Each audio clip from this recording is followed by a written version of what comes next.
Nithyananda Paramashivoham Om Nithyananda Paramashivoham Om Nithyananda Paramashivoham Om Nithyananda Paramashivoham Om Nithyananda Paramashivoham Om Nithyananda Paramashivoham Om Nithyananda Paramashivoham. Welcome you all. With my love, and respects. Before entering into the sutras, I want all of you to just sit for a few seconds. Sit straight, and just prepare yourself. Because this understanding about which I am going to talk gave me the courage to leave the home. Today's subject is Maya. Actually, many times, the young age I used to think I should leave the home, go around, live a sannyas life. Suddenly, one day, when I was reading one of the Shankara's work on this Maya, somehow the concept clicked. The word Maya cannot be translated into English. Thinking the lesser reality as the higher reality is what we call Maya. What you are seeing, you can't say this is illusion. No, this is not ultimate. Your understanding this is ultimate is illusion. The moment the click happened, I was ready not only to leave the house, decided to live like a Shankara. In the Vedic tradition, anybody wants to become enlightened has to leave their home. They have to become homeless. It is a basic condition for enlightenment. You can't be in your hometown. You have to start wandering, studying, because to enter into the ultimate truth, you need to have the courage to go behind wherever it leads. There is a beautiful sutra in Brahma Sutra, the first sutra of Brahma Sutra. It says, Atato Brahma Jignasa, let us inquire into the reality. It says, only a courageous person who is ready to go behind wherever truth leads can enter into this science. In those days, we had a beautiful system. When somebody becomes enlightened, he will go around and sit with all other scholars, pandits, learned people, and he will open up his understanding. The other person will open up his understanding. Whoever can take the other person to the deeper level of understanding will follow him. That's all. That is why exploring the truth into the deeper and deeper level has been made as a compulsory basic value for anybody who wants to explore the reality, explore into the truth. What we need to understand from this story, courage to go behind the truth, wherever it leads. Even they are ready to gamble with their life, but they are ready for truth.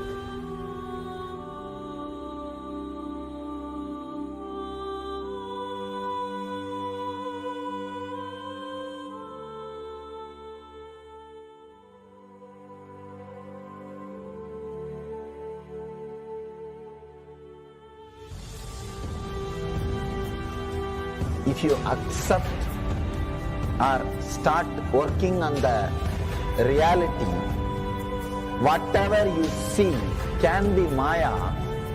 It feels as if the ground on which you are standing is opening or giving way, is taken away. It needs courage. It may suddenly open a new door to you. You must be able to go into the door, only then you can see the next door. Because I am trying to reproduce the same understanding and experience which happened in me. Understand?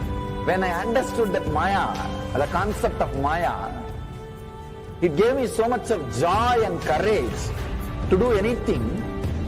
I decided I will live like a Shankara. There is every possibility you will catch the glimpse. I am not telling you will run away from a home. You will have the same energy and excitement and liberation when you realize this truth. If this one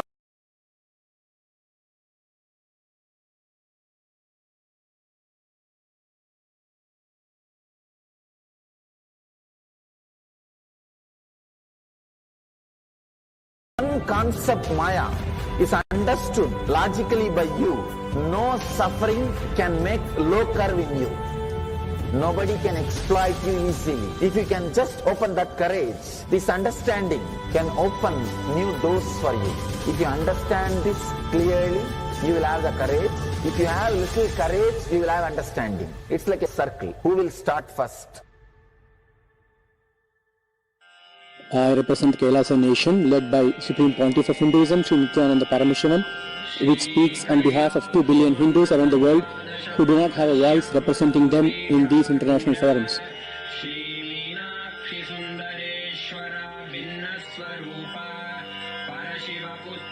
Alright, I'll start from my side first. I'll give the understanding. Let you add courage to it. Let's enter into the sutra. Illusions deceive, colors circumscribe, even divisibles are indivisible. Look becomes Shiva.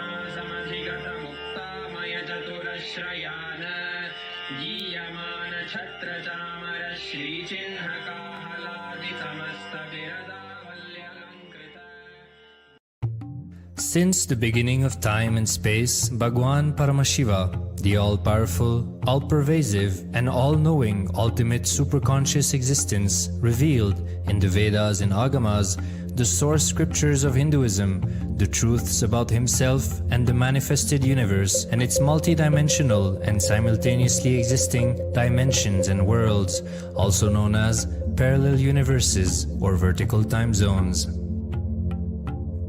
Trutyadi pratyayasya kalo maya samudbhavaha. The Kala Tattva, which gives rise to the knowledge of various time zones and parallel universes such as Truti and others, is originated by Ananteshwara from the impure Maya. Bhagwan Paramashiva mentions that as we experience the various higher states of consciousness, we simultaneously experience the various time zones associated with them. We get transported to the parallel universes and experience the other dimensions of our own existence, of our own personality. Listen, Subarloka is all about stable bliss, absolute health and stable bliss. Maharloka is all about the highest peak possibilities. Jana Loka is the place where you can exist in multiple bodies at a time. You experience oneness as the super reality.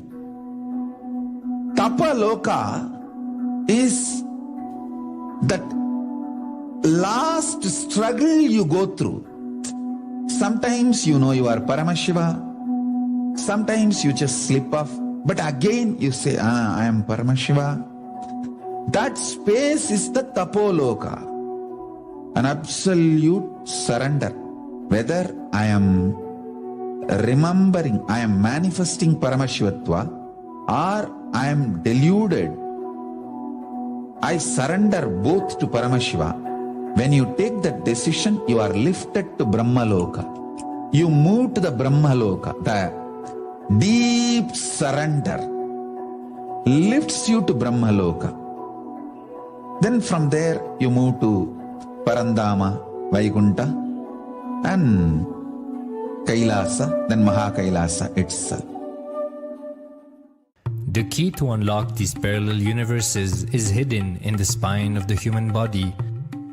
Human beings, only human beings on this planet Earth are empowered, hardwired, capable of migrating to parallel universe. Understand? Your spine is not only hardwired, capable of fuel, charged to lift you off to different parallel universes.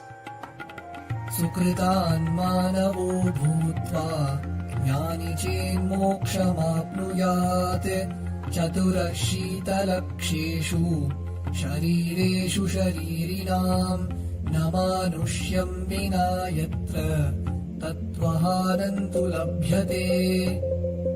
Of the 8.4 million bodily forms, the human body is the most important, for it is this form in which one gets knowledge of the essence. This knowledge of essence cannot be attained in any other form other than human. The possibility you have need to be told to you. Understand? Even though animals have spine, because the majority of the time they spend horizontally, the spine is not capable of getting fuel with a subtle fuel called ojas. The ojas need to be filled in your spine and the kundalini need to be ignited for you to reach parallel universe and different vertical time zone spaces. When our state of consciousness is raised, we start experiencing these higher lokas, allowing the various possibilities and powers available in these universes to start expressing in our own human body. Recently, scientists have discovered that the human body, particularly in the brain, naturally produces light in the form of biophotons, and that when our state of consciousness is lifted, the brain moves from producing a normal 20 photons of light per centimeter square per second to more than 100,000 photons of light per second. That shows us that as we start to experience higher and higher states of consciousness, we start to produce huge amount of light, which is directly proportional and translatable to the amount of possibilities and powers that start to manifest on this plane, as well as the freedom from pains and sufferings experienced by beings in lower states of consciousness. These higher lokas gives you various possibilities, powers. For example, imagine, visualize you going to a different country where the electronic gadgets are easily, freely available. So naturally, everything you can gain through the electronic gadgets will be available to you freely. Same way, Kamadhenu, Karpaga Vriksha, Parijata, all these are like different gadgets, possibilities available in different lokas. Please understand, a permanent, irreversible power manifestation from the upper lokas is possible. Once these possibilities and powers start to express in the human body on the Bhuloka, our present plane, we reach a point of no return, where the cognitive shift which happens in us about who we are and what is the reality hidden behind this perceivable world frees us from the deluded ideas we have about ourselves and the life in the cosmos. The moment your consciousness is empowered to access and to exist in the parallel universe, no force in this Bhuloka, planet Earth, can torture you, abuse you, suffocate you. It is irreversible permanent enlightenment, irreversible permanent empowerment. In the source scriptures of Hinduism, the Vedas and Agamas, Bhagwan Paramashiva reveals about the importance of being initiated by a guru who is fit of giving initiation for us to raise into the various states of consciousness and experience the higher time zones.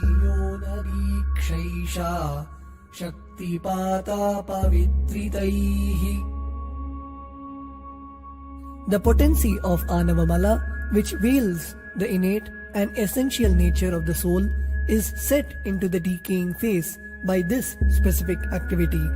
Such specific activity is characteristically called Diksha. The intimate communion between the Blessed One and the Blessing One is very rare and difficult to occur.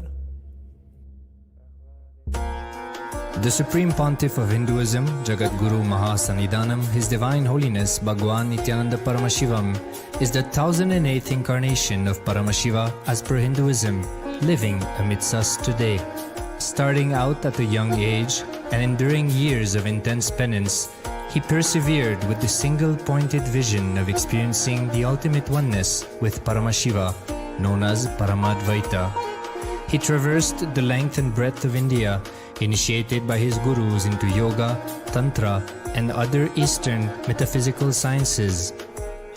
After having many profound spiritual experiences, he finally received the ultimate experience of Paramashivoham, I am Paramashiva, from his guru Arunagiri Yogishwara, an incarnation of Paramashiva himself in the holy town of Tiruvannamalai in South India.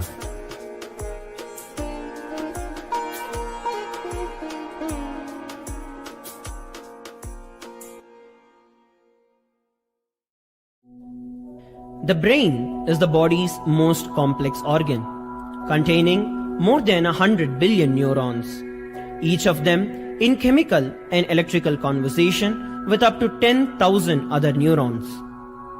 Its sheer capacity to process the various happenings of life is astonishing.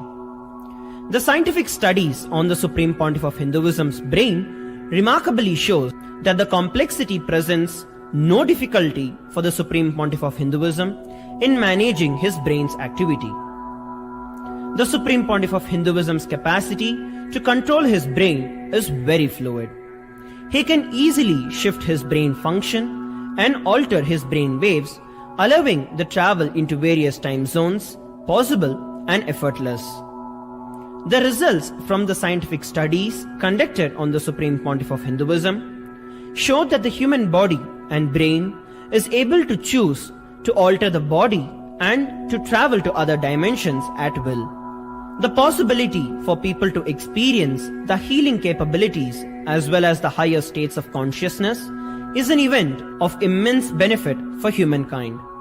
The science of altering the Nithyanandam, we welcome all the Paramashivoham participants to the first session of the day, which is Nithyananda Yoga. Let us all get ready for the yoga session. Settle down on our yoga mats with a panchapatram and a dharni ready. A cup with a spoon with some water for the ritualistic cleansing. All the male bodies, please remove your upper cloth. Apply the vibhuti on the 16 places over your body. All the female bodies, you apply the vibhuti on the forehead. Apply kumkum. Wear your Rudraksha mala. As we settle down in a meditative space with our head, neck and spine in a straight line. Keep your hands in Namaskara Mudra in front of your heart center. Close your eyes. Take a deep breath. Visualize Swamiji as we open the session with the Sadguru Vandanam. Nithyanandam Paramasukhadam Kevalam Jnanamurtim Dvandvatitam Gaganasadrisham Tattvamasyaadilaksham Ekam Nityam Vimalamachalam Sarvadhi Sakshibhutam Bhavatitam Trigunarahitam Sadgurum tam namami. Next we will chant the Shiva Mula mantra. Om Ham Hum Shivaya Namaha 11 times. Please follow along internally. Om Ham Hum Shivaya Namaha. Om Ham Hum Shivaya Namaha. Om Ham Hum Shivaya Namaha. Om Ham Hum Shivaya Namaha. Om Ham Hum Shivaya Namaha. Om Ham Hum Shivaya Namaha. Om Ham Hum Shivaya Namaha. Om Ham Hum Shivaya Namaha.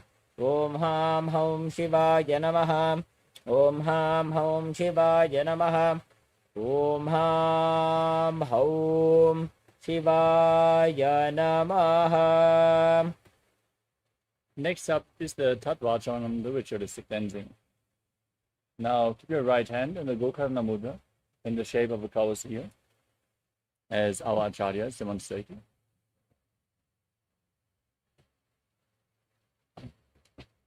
Then take one udani, 1 spoon of water, and pour it into your right palm. Sip the water from the bottom of the palm each time the word Swadha is chanted, for a total of 3 times as we chant. Om Atmatattvam Shodhayami Sudha. Om Tattvam Shodhayami Sudha. Om Shivatattvam Shodhayami Sudha.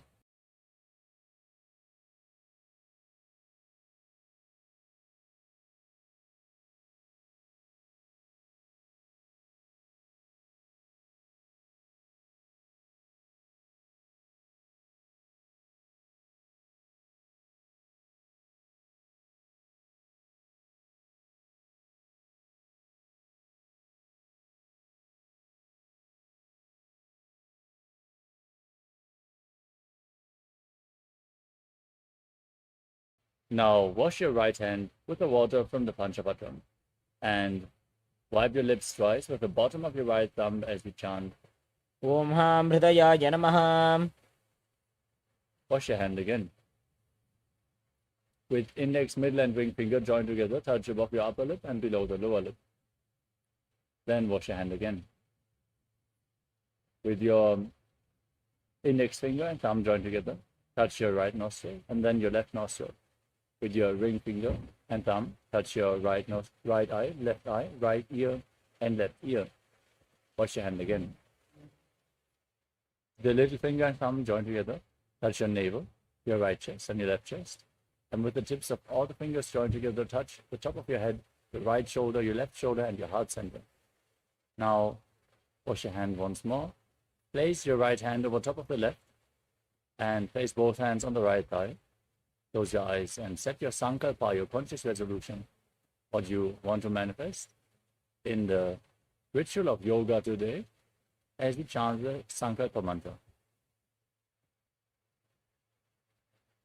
Om Mamopatta Samasta Duritakshaya Dvara Bhagavat Shri Nithyananda Paramashiva Prityartham Shri Nithyanande Shri Paramashiva Shakti Sameta Shri Nithyanande Shri Paramashiva Prityartham Cha Adya Purvokta Evam Guna Visheshena Vishishtaya Asyam Shubhatithau Purnarogya Yukta Dridagatra Yogiga Sharira Siddhyartham Paramashiva Shaktya Viskaranaartham Nithyananda Yoga Abhyasam Karishye.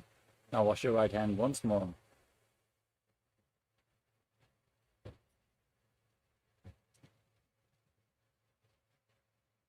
Om Abhaupasprisya.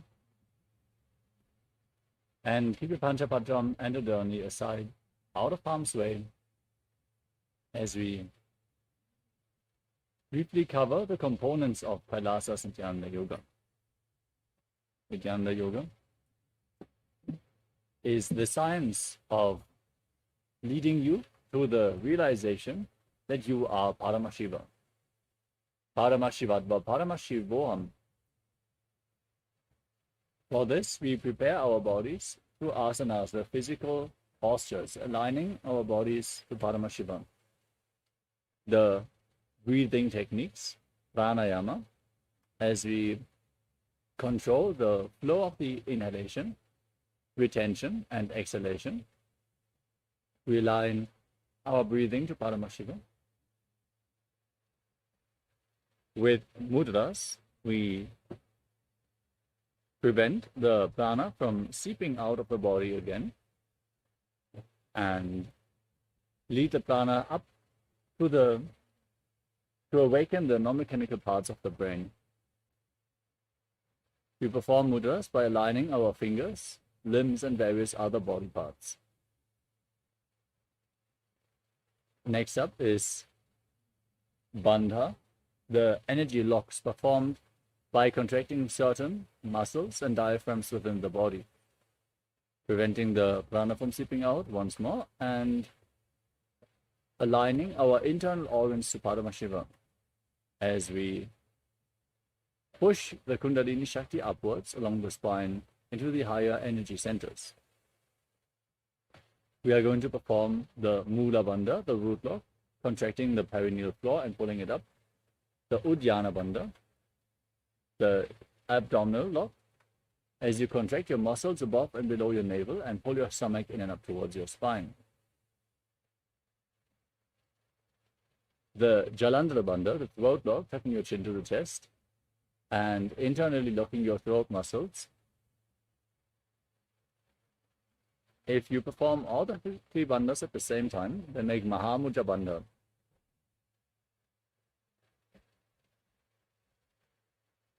Next is Karana, the sacred dance postures, as they have been preserved throughout the temples in India, moving your limbs in synchronicity, aligning your movements to the cosmic body movements.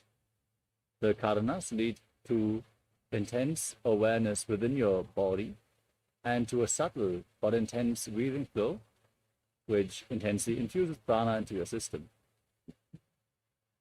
Next up is the visualization. As you visualize whatever is projected in the top right corner of the screen, you embody the essence of the asanas even more intensely, aligning your thinking to Paramashiva and manifesting Mano Shakti, the power of thought. The next component is Japa, the internal repetition of mantras. We are going to project certain mantras in the bottom left corner of the screen as you visualize the japa rotating around your throat in a circular way. Repeatedly chant the japa internally. This way you're going to cleanse your Vishuddhi chakra and manifest Vak Shakti, the power of speech, as you align your speech to Paramashiva. The next component is the external repetition of mantras. Our Acharya here is going to chant the Sanskrit mantras, the instructions for all the asanas, the scripture references. As you practice yoga, your aura is opening up and receptive to external energies. So we are providing you with the highest possible energy space by chanting the words of Mahadeva himself. Next up is weightlifting.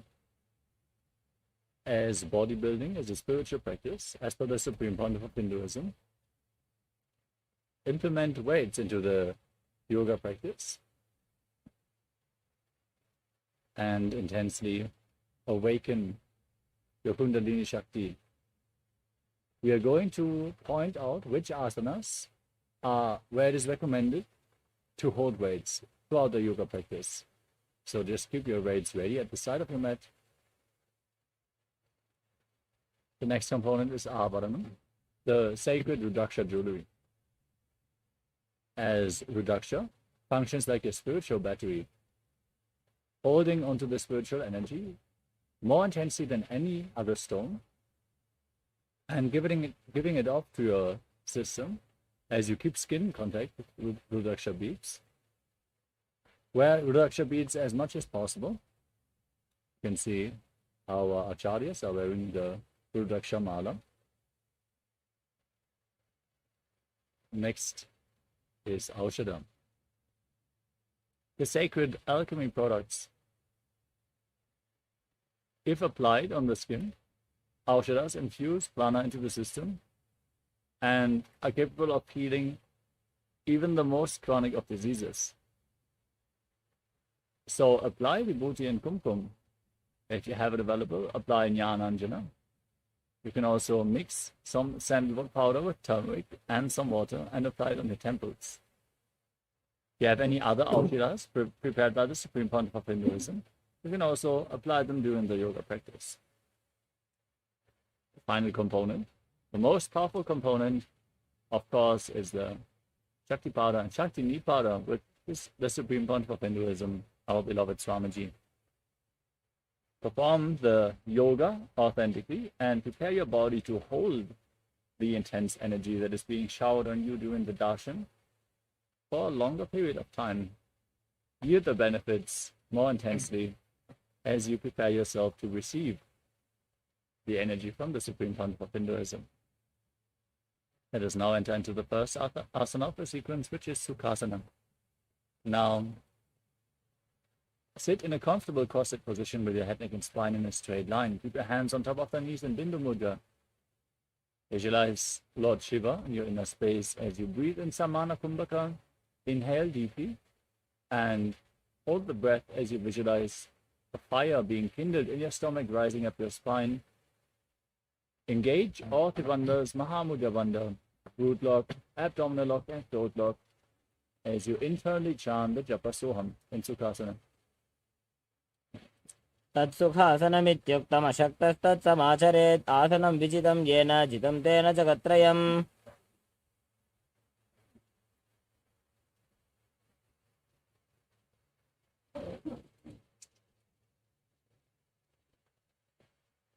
Next up is Parvatasana. Now place your feet on top of opposite thighs. In Padmasana, join your hands in Anjali Mudra and raise them up above your head, keeping your elbows straight.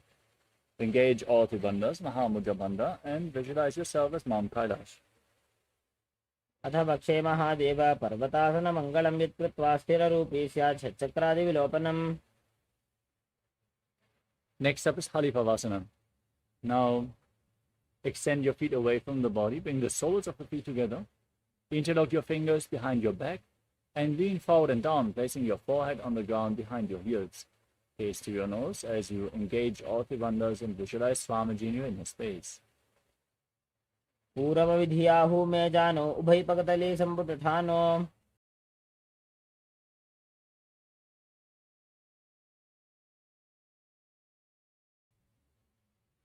Next up is Nagi Pavasana.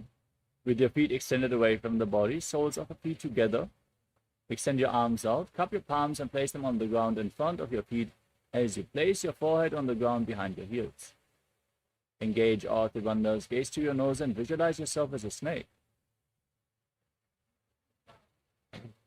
पूर्वविधिपर्यागाने नीचौ वीकहु निफनास्यौ लगाजी हाथ आगाने धरती लगावे पसारी दो हाथ की अंजुली करे.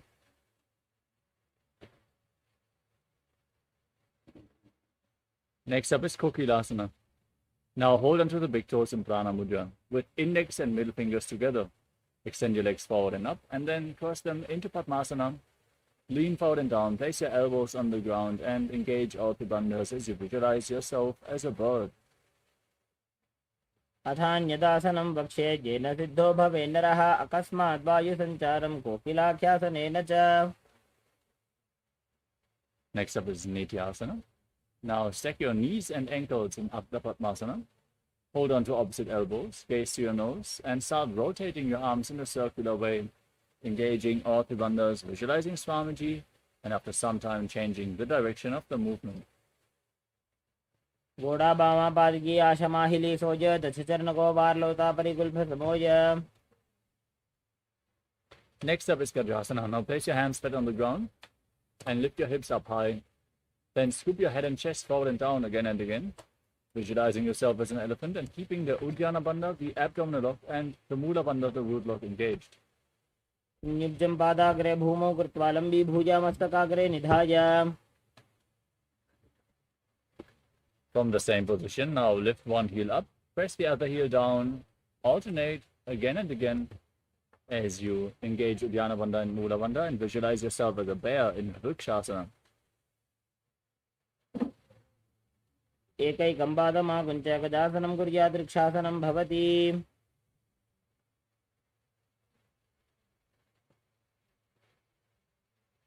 Next up is Vaishyasana. Now raise up, stand on the tips of the big toes if you can, and bring your hands to the chest in Hridaya Mudra, index, middle, and ring fingers joined together. Now visualize Swamiji in your inner space and engage Uddiyana Bandha and Mula Bandha. केशेन पादयुगलं बद्ध्वा तिष्ठेत अधोमुखः. Next up is Udupajanu Karana. Now stand in Arimandi posture. Your heels together, toes pointing outwards and knees bent. We are going to perform Arimandi various times throughout this asana sequence. So remember this posture. Raise your hands to the chest and lift one knee up along the center of the body in a circular way as you follow along with the respective hand again and again.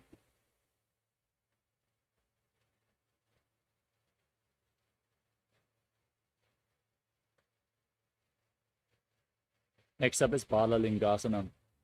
Now interlock your fingers from the outside in Sarva Shankari Mudra. Pull your knee up against your chest. As you stand erect on the mat like a rod, engage all the bandhas and visualize yourself holding a baby. एकं जानुवृत्यालिङ्ग्य स्थातव्यं बाललिङ्गनं भवति.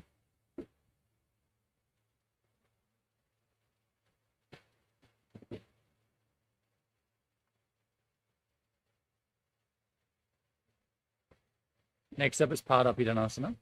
Now pull the foot behind towards your buttocks. Holding it with both hands, stand erect on the mat like a rod and engage all the bandhas as you visualize Swamiji. चित्वैकस्मिन् पादतले कराभ्यां वेष्टयेत्तनुम्. Now hold the sole of the foot from the inside. As you lean forward and down, extend your front arm, kick the leg back and up, and keep the front hand in Bindu Mudra, index finger and thumb together as you visualize yourself as Lord Nataraja in Natarajasana. उत्तानपादं क्रौञ्चं च मरीचिं वीरभद्रकं नटराजं त्रिकोणं च सुप्ताङ्गुष्ठप्रसारणे.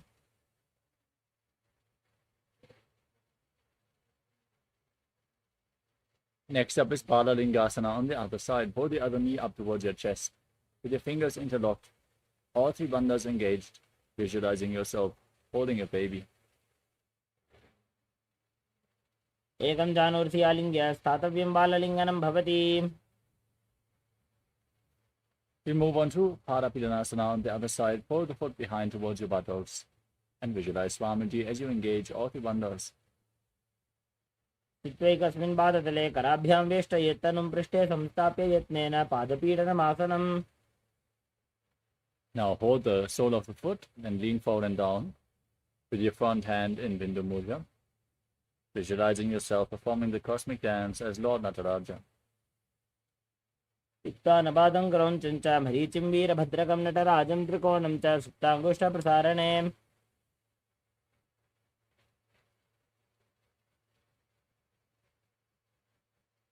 Next up is Adharichakarana. From Arimandi position with the hands at the chest, step the right foot behind the left and swing the right arm back and forth like a pendulum. Gracefully move your fingers one by one. Then place your hand over the nose and cross the ankles and repeat the movement on the other side.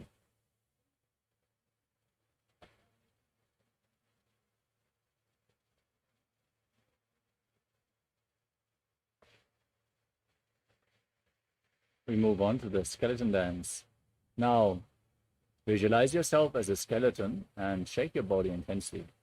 Hold the visualization that you are mere bones. There's no muscles, no tendons, only bones. Shake your body intensely. Let all the resistance go. Restore bold integrity into your bone marrow. Hold the visualization of your bone structure.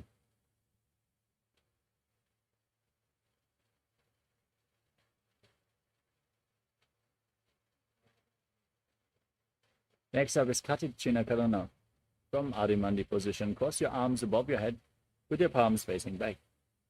Now open your arms up and turn to one side, return to the center, and repeat the movement again and again.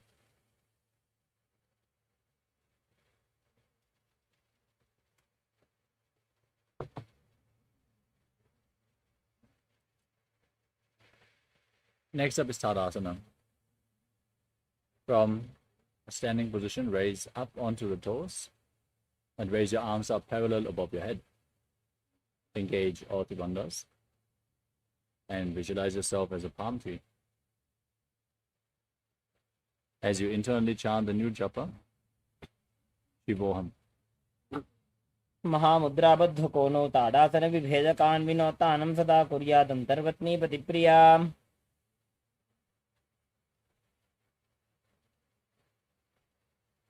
Next up is Uttanasana. From a standing position, lean forward and down. Place your hands flat on the ground as you engage all the bandhas and visualize Swamiji in your inner space. महामुद्राबद्ध कोनो ताडासन विभेदकान् विनोतानं सदा कुर्यादन्तर्वत्नी पतिप्रिया.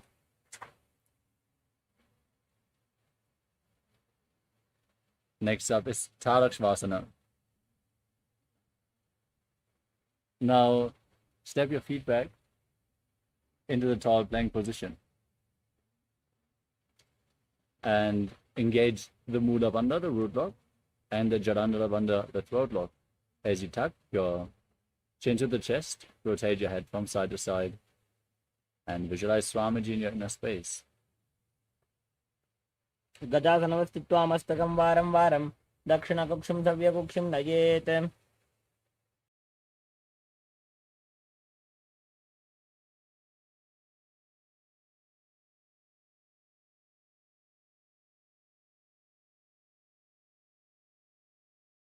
Now lower down on your stomach.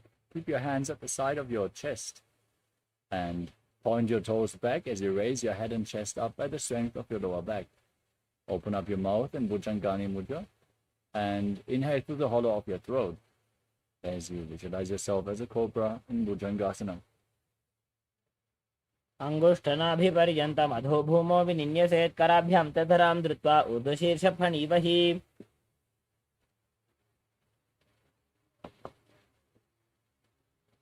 Now push your body up into the plank position. Pull your knees in one by one towards your chest. As you visualize Swamiji in your inner space, breathe firmly in Sahadra Kumbhaka. Lead the prana along your spine, holding it on and off in the individual energy centers along your spine. As you engage the Mula Bandha in Shashasana. गजासन संस्थितो जानुद्वयमागुञ्च वारं वारं कर्तव्यं शशासनं भवति. Next up is Rathasana. From the same position, now step one foot in between the two hands.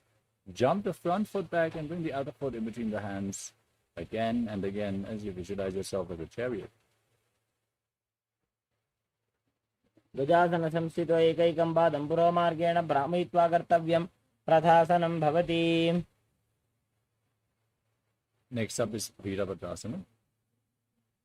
Now with one foot forward and the other foot far back, the toes pointing to the side at the back, raise your arms up parallel as you bend your front knee at a 90-degree angle. Push your hips forward, engage Uddiyana Bandha and Mula Bandha, gaze to your thara and visualize yourself as Lord Virabhadra. वासिष्ठमसकौण्डिन्यमूर्धकुक्कुटमेव च अष्टावक्रमथोत्थानं मयूरं सेतुबन्धनम्. Now exchange the position of your feet and repeat Virabhadrasana on the other side. वासिष्ठमसकौण्डिन्यम् ऊर्ध्वकुक्कुटमेव च.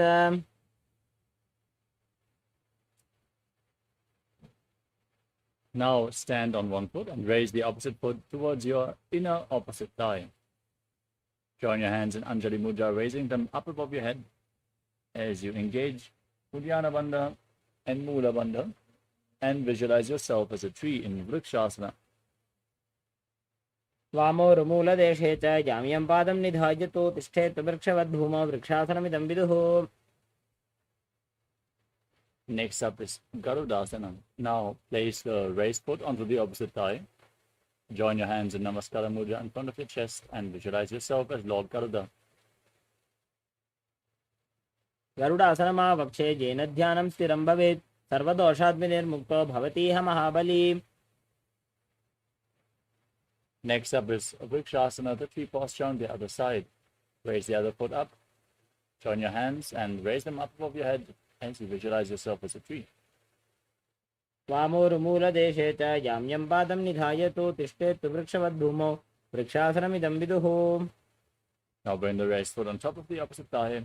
Join your hands in Namaskara Mudra and visualize yourself as Lord Garuda with big wings on your back in Garudasana on the other side.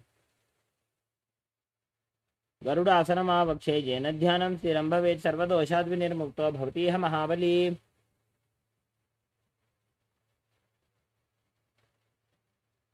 Next up is Trikonasana. Now step one foot forward and the other foot far back. Keep the back toes facing sideways as you extend your arms parallel to the ground and lean forward and down, placing one hand at the front foot and the other hand pointing up towards the sky. Gaze upwards along the raised arm and visualize yourself as a triangle in Trikonasana. उत्तानपादं क्रौञ्चं च मरीचिं वीरभद्रकं नटराजं त्रिकोणं च सुप्ताङ्गुष्ठप्रसारणे. Now raise back up, rotate your feet and lean down in the opposite direction. Gaze up as you visualize yourself as a triangle in Trikonasana on the other side. उत्तानपादं क्रौञ्चं च मरीचिं वीरभद्रकं नटराजं त्रिकोणं च सुप्ताङ्गुष्ठप्रसारणे.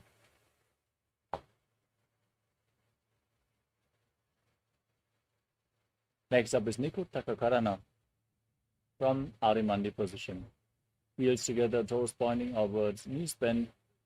Raise one heel off the mat and place your hands in front of the chest with the palms facing each other. Now stomp the raised heel to the ground and lift the other heel up as you exchange the position of your hands again and again.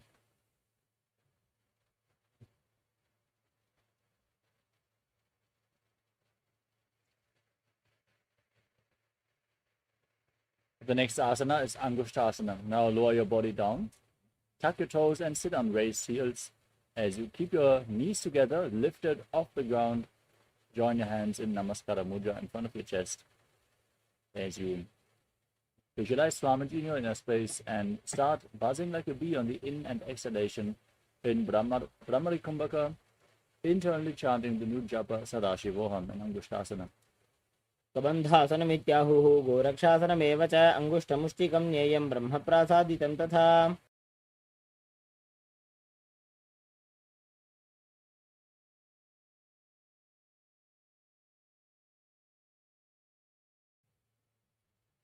Next up is Saudasana. Now extend one leg forward. Keep your hands at the side of your body with the palms facing forward in Vara Mudra as you visualize Swamiji in your inner space in Saudasana. प्रसार्य एकं पादतलं संस्थाप्य त्वेकपादकम्. We move on to Vidunanasana. Now lean forward and down. Hold on to the big toe of the front foot and the back heel with the other hand as you visualize Swamiji in your inner space. गुल्फस्थितो पादमेकं प्रसार्य तत्पादाग्रं संस्पृश्य तत्करेण. Now exchange the position of the feet. Step the other leg forward. Keep your hands at the side in Vara Mudra as you visualize Swamiji in Saudasana. प्रसार्य एकं पादतलं संस्थाप्य त्वेकपादकम्. Now lean forward and down. Hold on to the big toe and the back heel as you visualize Swamiji and buzz like a bee in Vidunanasana. गुल्फस्थितो पादमेकं प्रसार्य तत्पादाग्रं संस्पृश्य तत्करेण. Next up is the Brahmadvarankushasana. Now step your feet back in and separate your legs. Place your hands on top of the knees, palms facing up as you engage Jalandhara Bandha and Mula Bandha. Lock your perineal floor and your chin to the chest as you gaze down in between the gap of the palms. Focus your gaze on the space as you visualize Swamiji in your inner space in Brahmadvarankushasana. दो फणा पानी होए वैसे AD दो गुदानी वैसे कोरबक दलियां की माहिली ice माहेरा शेमिली. Next up is KAILASA. Now place your knees on the ground, your hands on the thighs, and sit on raised ears with your toes tucked as you lock your abdomen and the perineal floor in Uddiyana Bandha and Mula Bandha. Gaze to your nose and visualize yourself as sage Kapila Muni, the founder of the Sankhya philosophy. उभय पगदली समटारावे तिनको माहिली core मिलावे. Next up is Bhagavad. Now, as you maintain the same posture, shift your gaze up towards your third eye, visualize Swamiji in your inner space, and perform the Mula Bandha. दो बगदली संपुट करे कोरवार ले भू परिधरे कोरवार ले राखे ऐसे तापरी मूल द्वार की वैसे.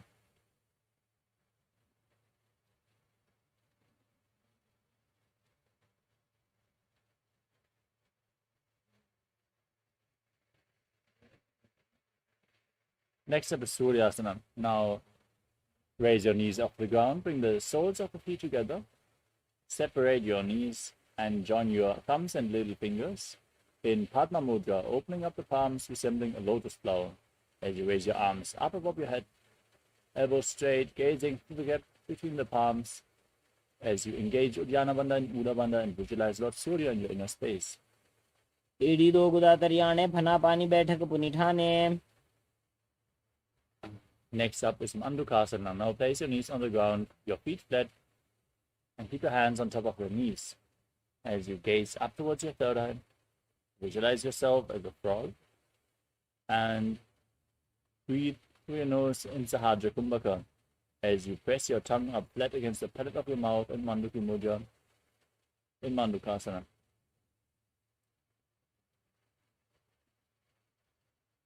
पादतलो पृष्ठदेशे अंगुष्टे द्वे च संस्पृशेत्. Now maintain the same position with your legs as you raise your hands up and hold on to opposite shoulders behind your back. Keep your elbows close to your head as you gaze up towards your third eye. Visualize yourself as a frog. Press your tongue up in Manduki Mudra and engage Uddiyana Bandha and Mula Bandha. मंडुकासन मध्यस्थं कूर्पराभ्यां धृतं शिरः एतद्भेकवदुत्तानमेतदुत्तानमण्डुकम्.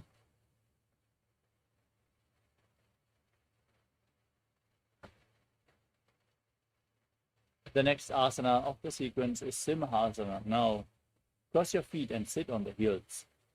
Keep your hands flat on the knees and gaze to your nose. Stick your tongue out and exhale forcefully again and again as you visualize yourself as a lion in the lion posture.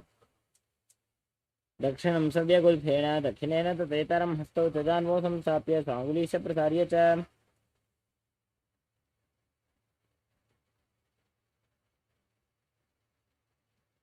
Next up is Bhadrasana. Now, sit with the soles of the feet together, toes pointing back, your knees separated as you cross your arms behind your back and hold onto the big toes in Prana Mudra with index and middle fingers together. Gaze to the tip of your nose and tuck your chin to the chest in Jalandhara Bandham as you return to buzzing like a bee on inhalation and exhalation and visualize Swamiji in your inner space. गुल्फौ वृषणस्यादः सीवन्त्याः पार्श्वयोः क्षिपेत्. Next up is Kaka Bhushandi Asana. Now, squat with your feet flat, knees raised and separated. Bring your arms in and around the raised knees and interlock your fingers behind your back if you can in Kalasha Mudra as you gaze to the tip of your nose and visualize yourself as a crow. प्रथमे वैस कौकटठाने दोवो हाथ पगमीत आने. Next up is Kani Pavasana. Now keep your hands back on the ground, shoulder width apart. Bring your knees onto your arms towards your armpits. As you lean forward and down, raise your feet off the mat and balance on your arms as you visualize Swamiji in your inner space.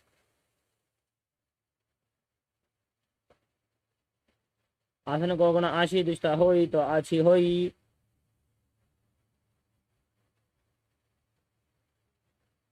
Next up is Kapali Asana. Now, keep your hands on the ground, shoulder width apart, and place your head on the mat, forming a triangle between your head and your hands. Keep your knees on your arms, lift your feet off the ground, and straighten your legs up into a headstand posture. If you suffer from any high blood pressure or any injuries on the neck or back, don't perform any of the inverted postures. And if you feel you need support, in these postures you can lean against the wall or ask a partner to assist you as you gaze to the nose and visualize Swamiji in Kapali Asana. शीशे थीशा धरती टेकी पगदो मिलिवा ऊंचा कुकरे.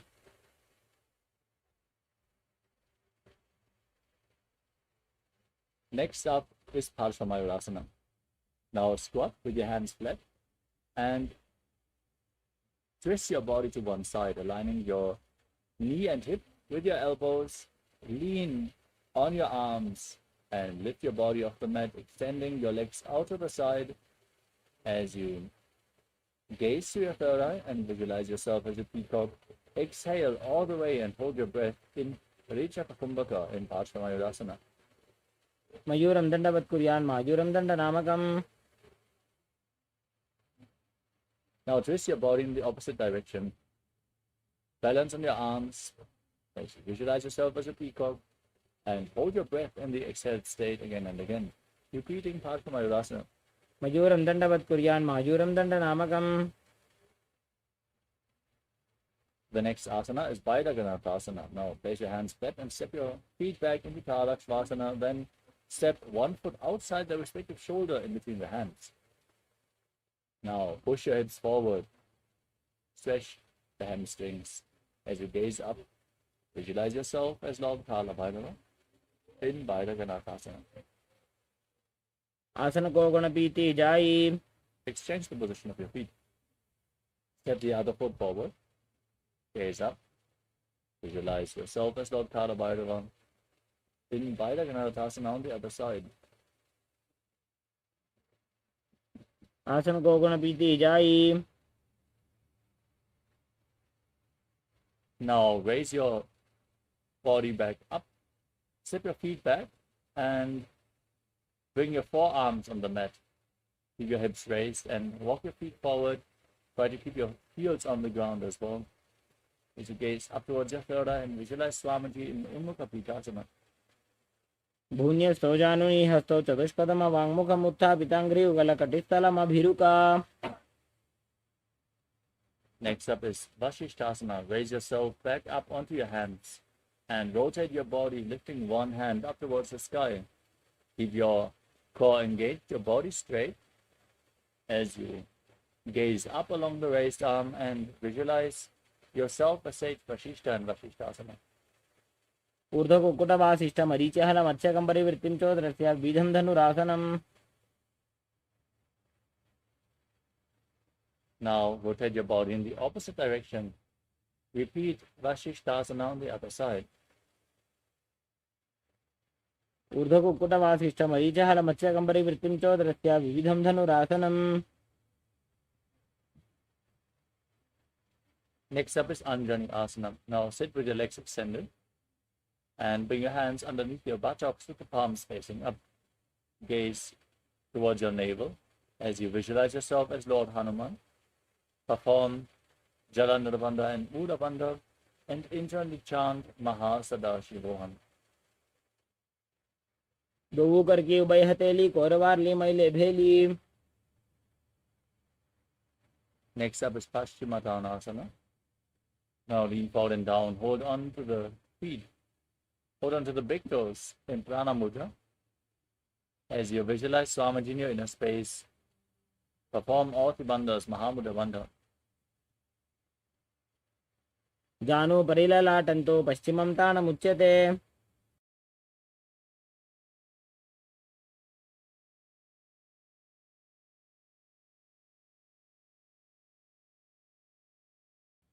The next asana is Upadasana. From the same posture, now interlock your fingers behind your neck and lean forward and down, bringing your head in between your knees, your elbows outside the knees. Squeeze your core as you engage all three bandhas, Mahamudra Bandha, and visualize Kali in your inner space. स्वपानिभ्यां दृढं धृत्वा जानोपरि शिरोऽन्यसेत आसनोग्रमिदं प्रोक्तं भवेदनिलदीपनम्. Next up is Marichyasana. Now step 1 foot in with the heel against the perineum, knee raised. Bring your arm in and around the raised knee and interlock your fingers behind your back in Padusha Mudra. As you lean forward and down, bring your head towards the knee and visualize yourself as Sage Marichi in Marichyasana. उत्तानपादं क्रौञ्चं च भरीचिं वीरभद्रकं नटराजं त्रिकोणं च सुप्ताङ्गुष्ठप्रसारणे. Next up is Mahamudrasana. Now drop the raised knee to the side. Keep the heel against the groin, lean forward and down. Hold on to the front foot. As you gaze to your nose, engage all three bandhas. Exhale all the way and visualize Swamiji in Mahamudrasana.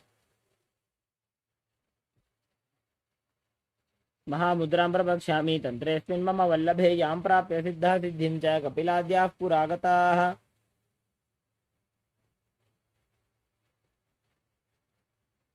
Now repeat Marichyasana on the other side. Extend your legs forward and bring the other heel in towards the perineum with the knee raised. Lean forward and down. Interlock your fingers behind your back and visualize yourself as Sage Marichi. उत्तानपादं क्रौञ्चं च भरीचिं वीरभद्रकं नटराजं त्रिकोणं च सुप्ताङ्गुष्ठप्रसारणे. Now drop the knee to the side, lean forward and down, hold on to the front foot. Visualize Swamiji and engage Mahamudra Bandha in Mahamudrasana on the other side. महामुद्रां प्रवक्ष्यामि तन्त्रेऽस्मिन् मम वल्लभे यां प्राप्य सिद्धा सिद्धिं च कपिलाद्याः पुरागताः. Next up is Padmasana 2. Now join the soles of the feet together in front of your body with your heels close towards your perineum. As you gaze up towards your third arm,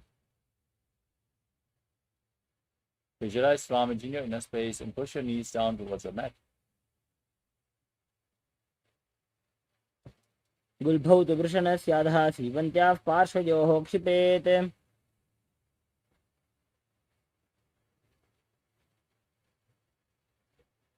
Next up is Dvalipavasana. Now extend your legs forward, bring the soles of the feet together and place your hands on the respective knees. As you gaze to your nose and visualize Swamiji in your inner space, tap your chin to the chest in Jalandhara Bandha. पूर्व चरपट चौक कक्ष्यो सोजी वाही विधि जोगी जे सोजी जामे AD भिन्न जराशे अंगुल 8 अंतरो राशे. Next up is Joni Asana. Now bring your feet back in towards your perineum. Hold on to your soles of the feet as you gaze to your nose and visualize the Yoni Mandala, which is projected in the top right corner of the screen. Lean forward and down. Place your chin on the toes. दो पगदले संपुट करे AD made के ढिंग दरे.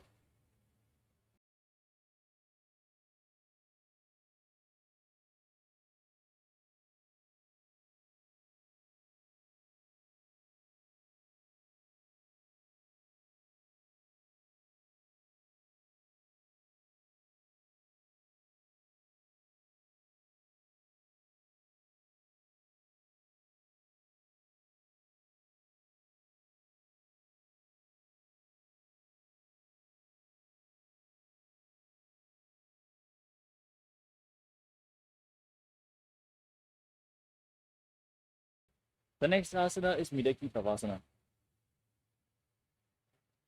Now, extend your feet away from the body with the heels together, toes apart, and extend your arms out to the side as you lean forward and down, placing your forehead on the ground behind the heels, gazing to the nose, visualizing Swamiji in Midaki Pavasana. पूर्व विधि परिपक्तली संपूर्ण शोल एडी मिली राशे. Next up is Siddha Samadhi Asana. Now bring the heels back in towards the perineum. Separate the heels. Keep the toes together. Bring your hands underneath the shins.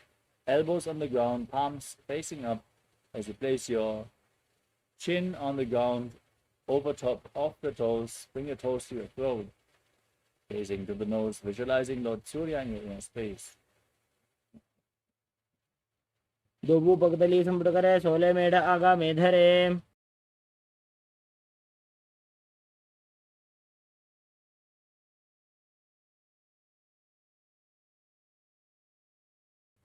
Next up is Chinaki Pavasana. Now bring the heels in towards the perineum. Keep your heels together, toes apart. Hold on to the soles of the feet and open them up like a book. As you place your elbows on your thighs, gaze to your nose, and visualize Swamiji in your inner space. दो पगा की AD धरती मगिवा मेढ लगावे Next up is Charapata Chokasana. Now keep the soles of the feet together. Place your hands on the knees and push them down towards the mat. As you gaze to your third eye and visualize Swamiji in your inner space, perform Udjana Bandha and Mula Bandha.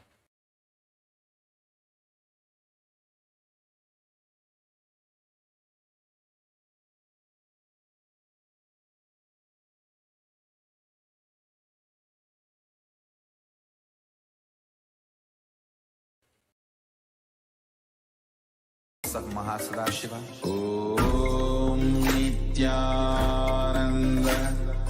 Paramashivoham Om Nithyananda Paramashivoham Om Nithyananda Paramashivoham Nithyananda Paramashivoham Om Nithyananda Paramashivoham Om Nithyananda Paramashivoham Om Nithyananda Paramashivoham Om Nithyananda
Om Nithyananda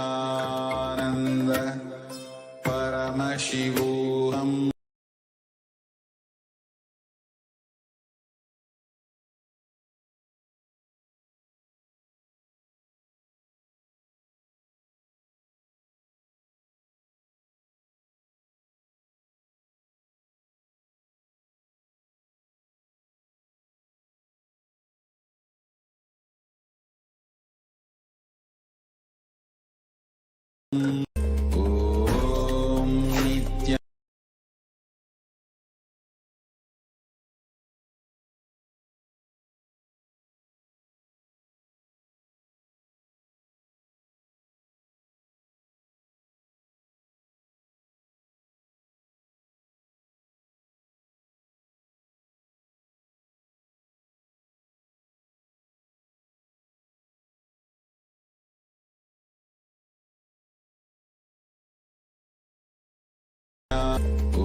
Paramashivoham Om Nithyananda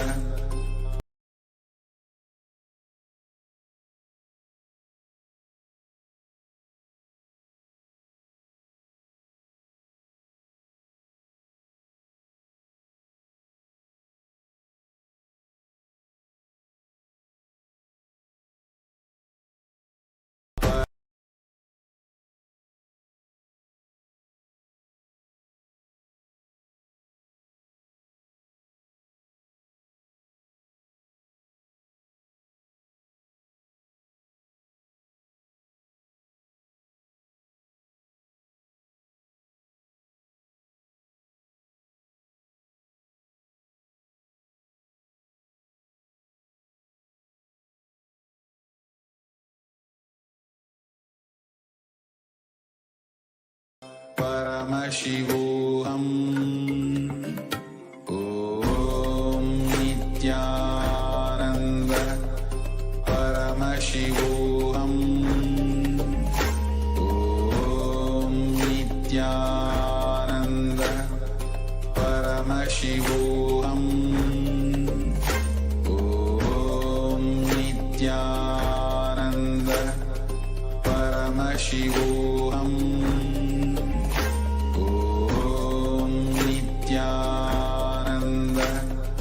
Paramashivoham Om Nithyananda Paramashivoham Om Nithyananda Paramashivoham Om Nithyananda Paramashivoham Nithyananda Paramashivoham Om Nithyananda Paramashivoham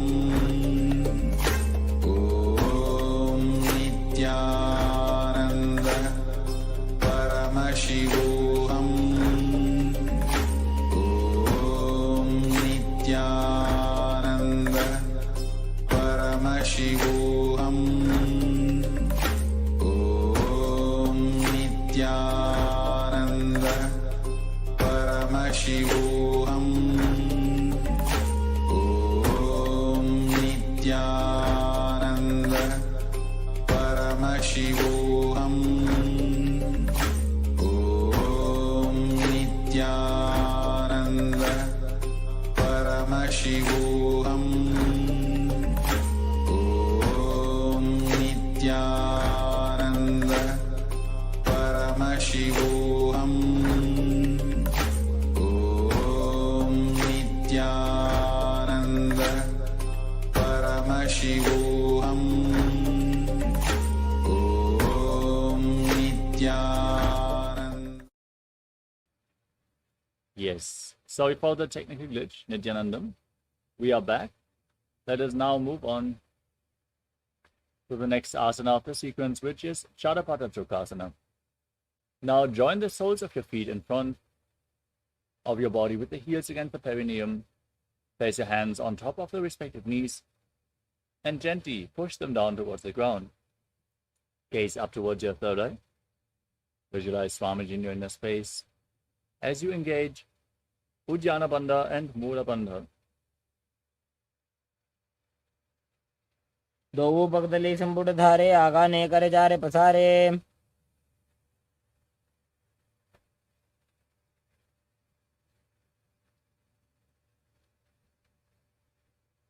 Next up is Bairavasana.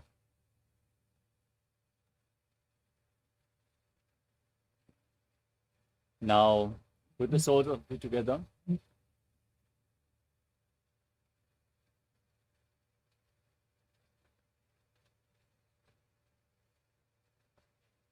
Twist your feet and place your toes on the ground.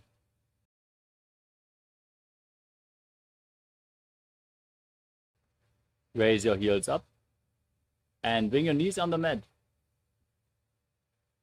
Place your hands on top of the knees in Bindu Mudra, index fingers and thumbs together. As you gaze to your third eye, Engage Uddiyana Bandha and Mula Bandha and visualize yourself as Lord Kala Bhairavan. गुल्फौ सम्पीड्य चान्योन्यं व्युत्क्रमेणोत्थितं शनैः जान्वोः पार्श्वगतौ हस्तौ दण्डवद्भैरवासनम्.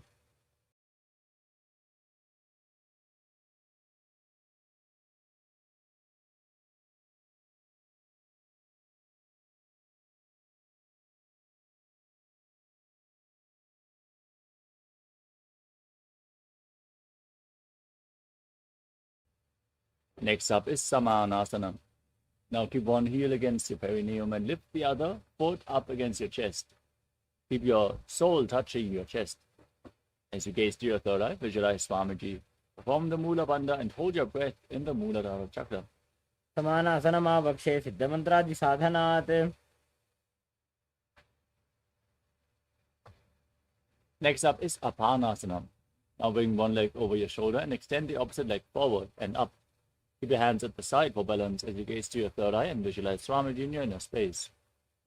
केवलं पादमेकं च स्कन्धे चारोपयेत् ततः. Now repeat Samanasana on the other side. Lift the other foot against your chest.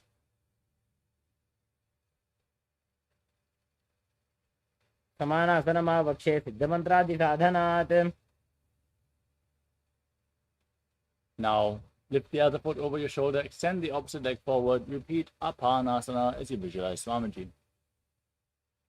केवलं पादमेकं च स्कन्धे चारोपयेत् ततः.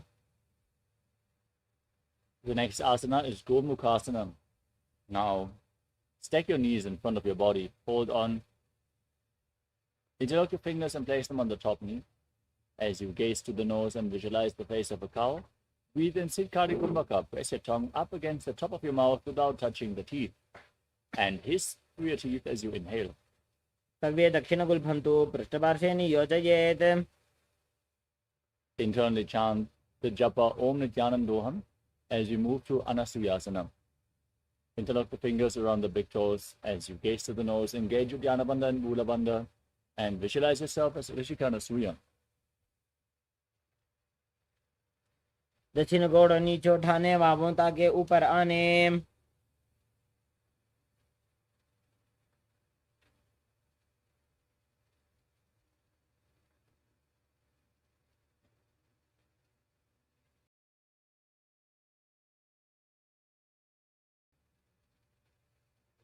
Next up is Anasuyasana 2. Now hold on to your fingers behind your back as you lean forward and down. Gaze to your nose, place the nose on the ground and visualize yourself as Rishikana. जीमणा गोदा की संधि, प्रीड़ा वागोड़ा की संधि. Next up is Garudasana 2. Now sit with one heel against the perineum and place the other foot flat in front. Keep the knee raised against your chest, hands on the respective knees. Gaze to your nose and visualize yourself as Lord Garuda. डाबो पगमोड़ी एड़ी माहिलो Gulf मूलद्वारनी चैदे. Next up is Narudasana. Now raise your perineum onto your heel. Interlock your fingers behind your neck and twist your elbows outside the raised knee as you gaze to your third eye and visualize yourself as Sage Naruda. इष्टि जो आम पगदली केरी भूपरी ताही लगावे फेरी. Next up is Matsya Pitakasana. Now keep one knee raised and place the other foot on top of the raised thigh. Keep holding onto the big toe of the raised leg and the shin as well with the opposite hand. Now gaze to your nose and visualize Matsya, the fish avatar of Lord Vishnu, in Matsya Pitakasana. वामेन वामाङ्गुष्ठन्तो गृहीतं मध्य पीठकं योनि वामेन सम्पीड्य मेढ्रादुपरि दक्षिणम्. Now once more, stack your knees with the other knee on top this time. Interlock your fingers on the top knee as you gaze to your nose and visualize the face of a cow in Gomukhasana. तव्ये दक्षिणगुल्फं तु पृष्ठपार्श्वे नियोजयेत्. Now hold onto the big toes, pull your stomach in up, and keep internally chanting Om Nithyanandoham in Anasuyasana on the other side. दक्षिण गोड़ नीचे उठाने, बाहों ताके ऊपर आने.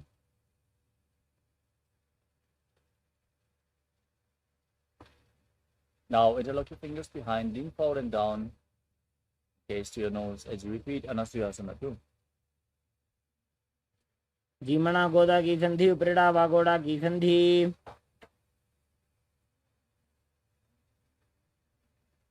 Now repeat Garudasana 2. Raise the other knee with the other heel against the perineum. Visualize yourself as Lord Garuda with big wings on your back. डाबो पग मोड़ी एड़ी माहिलो गुल्भा मूल द्वारनी चैदे. Now raise your perineum onto the heel. Interlock your fingers behind your neck. Twist your elbows outside the raised knee as you gaze to your third eye and visualize yourself as Sage Narada and Naradasana on the other side. इष्टि जवाम पक्तली केरी भूपरि ताहि लगा वे फेरी.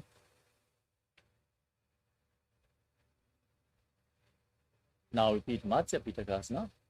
Raise the other foot onto the opposite thigh with the opposite knee raised. Keep holding onto the shin and the big toe of the opposite leg. Gaze to your nose and visualize Matsya, the fish avatar of Lord Vishnu. वामेन वामाङ्गुष्ठन्तो गृहीतं मत्स्यपीठकं योनि वामेन सम्पीड्य मेढ्रादुपरि दक्षिणम्.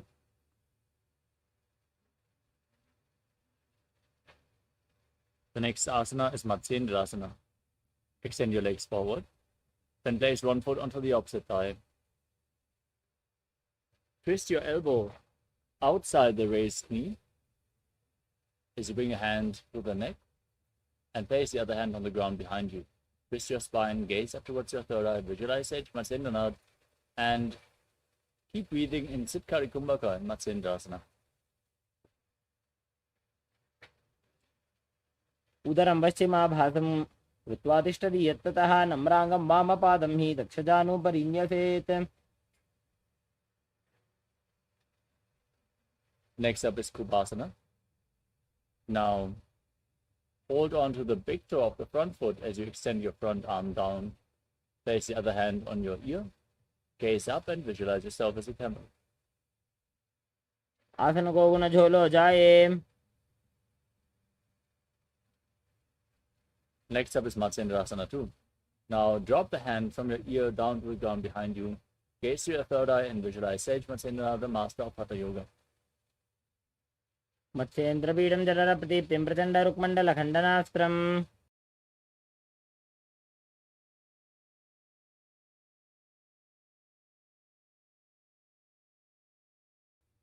Now extend your legs forward and place the other foot onto the opposite thigh. Raise the opposite knee, twist your elbow outside the knee. Gaze up and visualize Sage Matsyendranath and Matsyendrasana on the other side. उदरं पश्चिमाभासं कृत्वा तिष्ठति यत्ततः नम्राङ्गं वामपादं हि दक्षजानुपरिन्यसेत्. Now extend your arm down towards the foot at front, hold onto the big toe and place your other hand on your ear. Visualize yourself as a camel as you gaze up in Kupasana. आसन को गुण झोलो जाए. Now drop the hand down from your ear, twist your body even further, gaze to your third eye and visualize Sage Matsyendranath in Matsyendrasana 2. मत्स्येन्द्रपीडं जठरप्रदीप्तिं प्रचण्डरुक्मण्डलखण्डनास्त्रम्. Next up is Padmasana. Now place your feet on top of opposite thighs. Sit with your head, neck and spine in a straight line. Keep your hands on the knees. Gaze to your nose. As you visualize yourself as Lord Shiva, breathe in Siddhkari Kumbhaka. Press your tongue against the back of the teeth and hiss through your teeth as you inhale. Engage all trivandhas and internally chant the new japa. Om Nithyananda Paramashivoham. आसनं द्विविधं प्रोक्तं पद्मं वज्रासनं तथा. Maintain your legs in the same position. Cross your arms in front of your body. Hold on to the big toes in Prana Mudra. As you gaze to your nose and visualize yourself as Goddess Parvati, the consort of Lord Shiva in Padmasana 2. उत्तानौ चरणौ कृत्वा उरुसंस्थौ प्रयत्नतः. Next up is Kukutasana. Now bring your hands in between the legs, place your palms flat, and lift your entire body off the ground as you visualize yourself as a rooster, calmly breathing through your nose in Sahadra Kumbhaka. पद्मासनं सुसंस्थाप्य नान्वोरन्तरे करौ. Next up is Baddha Asana. Now, place your hands flat on the ground, raise onto your knees with your legs still in Padmasana. Bend your elbows, bring them towards your navel.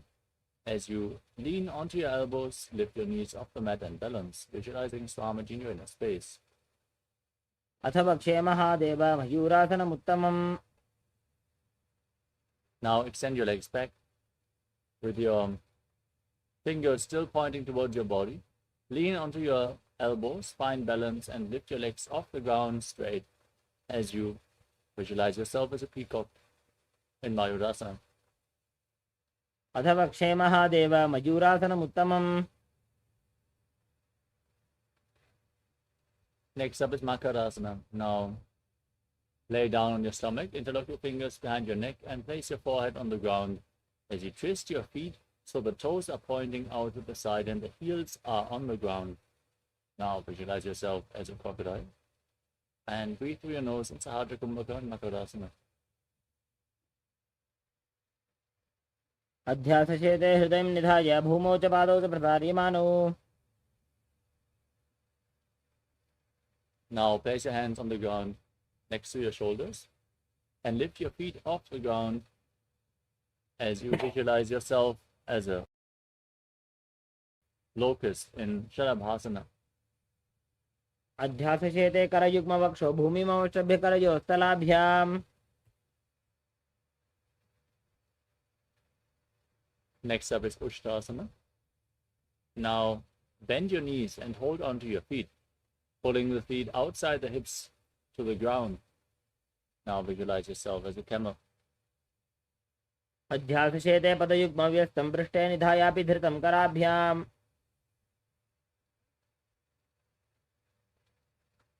Next up is Dhanurasana. Now hold onto the feet and kick your legs back and up, raising your head and chest off the ground, gazing to the third eye and visualizing yourself as Pinaka, Lord Shiva's bow. प्रसार्य पादौ भुजदण्डरूपौ करौ च पृष्ठे धृतपादयुग्मम्. Next up is Bhagasana. Now sit in a kneeling posture with your heels outside the hips, hands on the knees, toes touching behind your back. Gaze to your third eye, visualize Swamiji and internally chant the new japa Om Nithyananda Paramashivoham. Visualize it rotating around your throat. उल्टा मोड़ी पादो वैसे बहुरो जुगति करे एक ऐसे. We move on to the next inverted posture of the sequence. You need set up in front of a wall. As you place your forearms on the ground, elbows shoulder width apart, interlock your fingers, place your head on the mat, and walk your feet forward, raise your hips and lift them off the ground. As you tuck your knees towards your chin, squeeze your body into a ball. As you gaze through your nose and visualize Swamiji in Gogi Asana. दो हाथ की कहुनी जोई पुनः कलाई जाने दोई. Now extend your legs up straight into Shirshasana, the headstand posture, as you gaze through the nose and visualize Swamiji in your inner space. विपरीतं मण्डलं च द्विदैव विदितं हिनः. Gently lower your legs down. Come to a seated posture with your legs extended forward. Now get ready for a sequence of rapid exhalations and intense ab contraction as you breathe in Bastika Kumbhaka. Contract.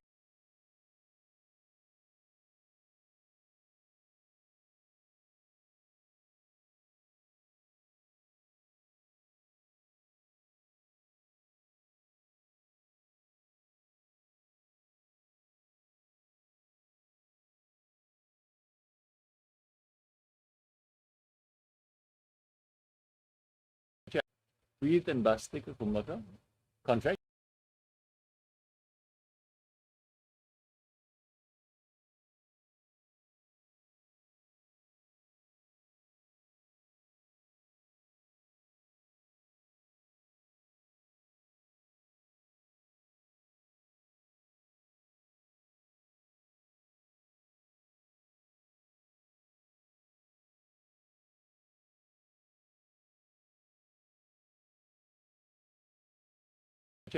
Om Nithyananda Paramashivam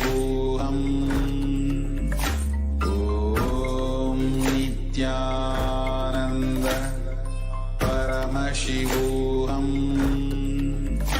Om Nithyananda Paramashivoham Om Nithyananda Paramashivoham Om Nithyananda Paramashivoham Om Nithyananda Paramashivoham Om Nithyananda Paramashivoham Om Nithyananda Paramashivoham Om Nithyananda Paramashivoham Om Nithyananda Paramashivoham Om Nithyananda Paramashivoham Om Nithyananda. Yes, sorry for the technical glitch. Let us now move on to the next asana of the sequence, which is Parikasana. Now, bring your hands behind your back, hold onto opposite shoulders, and point your feet up at a 45-degree angle as you keep rapidly exhaling in Vastika Kumbhaka, gaze to your third eye, and visualize yourself as a mace. उत्तानशयनं कृत्वा पादौ मिलित्वा प्रसार्य Next up is Naukasana. Now, extend your arms out parallel to the ground and lift your feet up, gaze to your third eye, breathe rapidly, and visualize yourself as a bow. उत्तानशयनं गुरुपराभ्यां भूमिं वष्टभ्याम् Now, scoop your hands below the feet and pull them against your chest as you keep the soles of the feet together. Keep breathing rapidly and gaze to your nose in Rudrasana as you visualize yourself as Lord Rudra. पगदली सम्पूटकरिहातस्य उपग उचायी Next up is Unmukha Pitasana too. You can now breathe calmly. Lay down on your back with the knees raised. Bring your hands flat on the ground behind the heels. As you push your hips up, contract the perineal floor and tuck your chin to the chest. As you breathe in Murcha Kumbhaka, exhale as you keep your throat locked in Jalandhara as you gaze through the nose and visualize Swamiji in your inner space. ऊर्ध्वे च जानुनी कृत्वा शावेत्वोर्ध्वमुखं तथा. Now lay down flat on your back. Keep your hands at the side of your hips, palms facing up. Completely unclutched from your body in Shivasana as you pull the Kundalini Shakti upwards along your spine in Shakti Chalan Mudra and visualize that your body is dead. Swamiji is liberating you. In turn, to chant the Mahavakya Om Nithyananda Paramashivoham. उत्तानं शववद्भूमौ शयनं तोषवासनं सवासनं श्रान्तिहरं चित्त